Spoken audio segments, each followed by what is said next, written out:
Good morning, students. I am Shelly, your music teacher from SGTB Senior Secondary School. आज हम करेंगे परिभाषाएं mean, कर्ण। पहले हम मीन को करें। जब भी हम गाते हैं या बजाते हैं, यानी कि गायन हो या इंस्ट्रूमेंटल हो, जब हम एक स्वर से दूसरे स्वर पर जाते हैं, वो दो तरीके से जाते हैं। एक तो सिंपली एक जाते हैं मींड के तरीके से, यानी कि मींड करते हुए जाना। वो कैसे होता है? वो होता है एक स्वर से दूसरे स्वर तक घसीट के जाना, यानी कि वो आवाज टूटती नहीं है। जैसे सा गा, इसमें आवाज टूट गई, सा अलग लिया, गा अलग लिया, तो ये टूट के गई है। एक बोला जाता है सा गा सा, इसमें आवाज टूटी नहीं है, सा से गा पर गए, गा से सा पर वापस आए। इस तरह के जब हम स्वरों पर जाते हैं एक स्वर से दूसरे स्वर को, इसको कहते हैं मींड। तो क्या पढ़ेंगे हम? गायन वादन में एक स्वर से दूसरे स्वर तक घसीट के साथ अटूट ध्वनि में जाने को हम मींड कहते हैं। मींड लेते समय बीच के स्वर सुनाई नहीं देते। जैसे हम सा से गा पर गए तो उसमें रे का आवाज तो आया ही नहीं, या हम सा से पा पर भी जा सकते हैं, तो बीच के जो स्वर हैं उनको हम ना लेते हुए सा से सीधा पा पर जाते हैं। लाइक सा पा सा। इस आप किसी भी स्वर पे जा सकते हैं बीच में स्वरों को छोड़ते हुए। ये प्राचीन गमक का ही प्रकार है। जो हम परिभाषाएं पढ़ते हैं छोटी छोटी, ये मींड, कर्ण, खटका, मुर्की, ये सारे प्रकार जो हैं ये असल में गमक के अंदर आते हैं। गमक की परिभाषा भी करनी है आपने। तो ये पुराने समय में गमक के प्रकार थे, लेकिन इनके नाम ये नहीं थे, नाम चेंज थे। ठीक है। मींड भारतीय संगीत की विशेषता है। वेस्टर्न जो संगीत है उसमें नहीं, ये भारतीय संगीत की विशेषता है। इससे गाने में लोच और रंजकता आ जाती है। जब भी हम गाते हैं मींड के साथ, तो उसमें यानी कि लोच और रंजकता, आपके गले में गरारी बन जाती है। एक स्वर से दूसरे स्वर में जाने से आपका गला सध जाता है। अब इसको लिखना कैसे होता है? जब इस स्वर के बारे में लिखते हैं तो लिखते समय जो दो स्वर हैं उनके ऊपर उल्टा चांद बना दिया जाता है, यानी कि जिस स्वर से दूसरे स्वर पर जाना है वहां तक ऐसे थोड़ा सा गैप में लिखते हुए उसके ऊपर उल्टा चांद बना देते हैं। अब यहां से पा या रे से पा, यहां से सा से पा या पा रे से पा तक जाते समय बीच के स्वरों का स्पष्ट उच्चारण नहीं होगा, अपितु उनका स्पर्श मात्र होगा। इनकी आवाज जो है वो एक स्वर से दूसरे स्वर तक जा रही है, बीच के स्वरों की आवाज बिल्कुल नहीं आएगी। क्लियर? अब आते हैं कर्ण स्वर। जैसे मींड इसकी विशेषता है भारतीय संगीत की, तो कर्ण भी है। कर्ण में क्या होता है?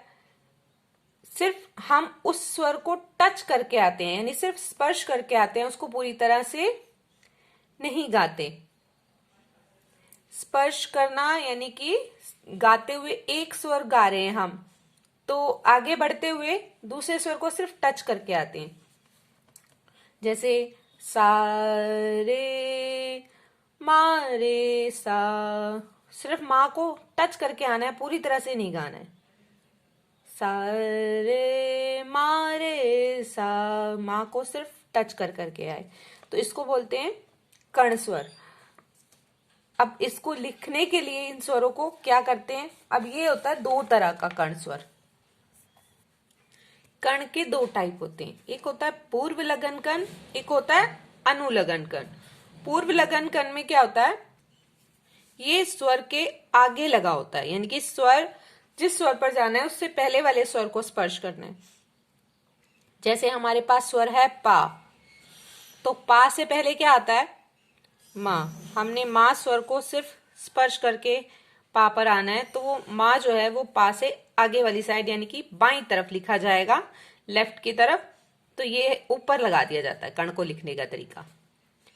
अगर हम स्वर के बाद वाला, मेन स्वर के बाद वाला कर रहे हैं, जैसे पा के बाद धा आता है, सिर्फ धा को टच करके आ रहे हैं तो धा राइट हैंड की तरफ ऊपर लिख दिया जाता है। तो यानी कि ये मुख्य स्वर के बाद वाले स्वर को स्पर्श करके आना अनुलगन कर्ण।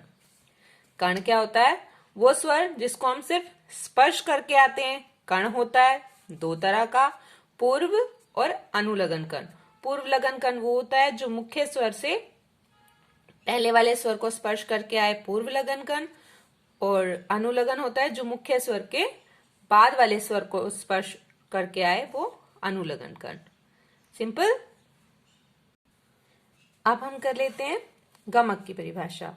गमक क्या होता है?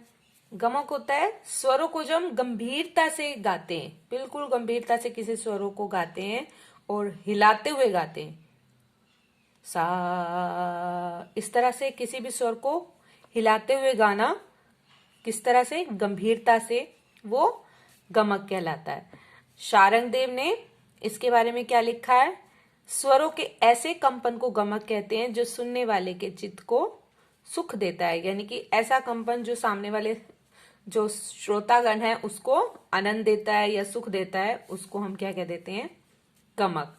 ये गमक जो है 15 प्रकार का माना जाता है। ये 15 प्रकार के इसके नेम है: तिरिप, स्फुरित, कंपित, लीन, आंदोलित, वली, त्रिभिन्न, कुरुल, आहत, उल्लासित, प्लावित, गुम्फित, मुद्रित, वामित और मिश्रित। ये सारे क्या हैं? 15 प्रकार के। यानी कि गमक जो है स्वरों को हिलाते हुए गंभीरता पूर्वक गाना गमक कहलाता है, या ऐसा कंपन जो सामने वाले के यानी कि श्रोतागण के चित्त को सुख देता है, गमक कहलाता है। कितने प्रकार का है? 15 प्रकार का। और आज जो हम ये पढ़ते हैं, गमक, खटका, मुर्की, कर्ण, जमजमा, ये सब यही हैं। लेकिन पुराने टाइम में इनके नाम ये थे, इनको चेंज करके इनकी परिभाषाओं को अलग कर दिया गया है। तो ये गमक से हटकर किस रूप में आ गए? अलग परिभाषाओं में आ गए। तो आधुनिक समय में गमक के प्राचीन अर्थ और गमक के प्राचीन प्रकारों का प्रयोग नहीं होता, यानी कि ये वाले प्रकार अब प्रयोग में नहीं आते। अपितु गमक के 15 प्रकारों में से अधिकांशतः खटका, मुर्की, कंपन, सूत, मींड, गिटकरी, जमा, कर्ण आदि नामों से आज भी प्रयोग किए जाते हैं, इनके नाम बदलकर। यानी कि गमक में ना लेकर इनकी अलग परिभाषाएं दे दी गई हैं। गमक का प्रयोग मुख्यतः ध्रुपद गायन में होता है। यानी कि गमक कब गाया जाता है? गमक ज्यादातर वो लोग गाते हैं जो ध्रुपद गायन करते हैं। ध्रुपद और ख्याल दो अलग अलग गायकियां हैं। ये प्राचीन गायकी है, तो जो आज भी ध्रुपद गायन करते हैं वो गमक का बहुत अधिक प्रयोग करते हैं। कुछ एक गमक का प्रयोग किसमें कर लेते हैं? ख्याल गायन में भी, यानी कि अपनी कला को दिखाने के लिए वो राग में भी प्रयोग कर लेते हैं। आजकल गमक का प्रयोग उन स्वरों के लिए किया जाता है जिन पर अधिक आंदोलन होता है। आजकल गमक किसको मान लेते हैं कि जिस भी स्वर पर अधिक आंदोलन कर दिया वो गमक के प्रकार में डाल देते हैं, जिनको गायक हृदय पर जोर देकर निकालता है। क्योंकि जब भी आप किसी स्वर को आंदोलित करके गाओगे तो आपके हृदय पर जोर पड़ेगा ही पड़ेगा। गायन तथा वादन दोनों विधाओं में गमक का समान महत्व है। चाहे तो आप वोकल यानी कि गा रहे हैं, चाहे आप इंस्ट्रूमेंटल यानी कि सितार बजा रहे हैं, तो गमक का जो है एक विशेष महत्व है। गमक को लेते हुए गाना बहुत मुश्किल होता है, तो इसका बहुत ही तरीके से प्रयोग किया जाता है। इसको गायक बहुत ही विशिष्ट तरीके से इसको गाते हैं। क्लियर? तो आज की आपकी यही 3 परिभाषाएं हैं, आप इनको अच्छे से लर्न कीजिए।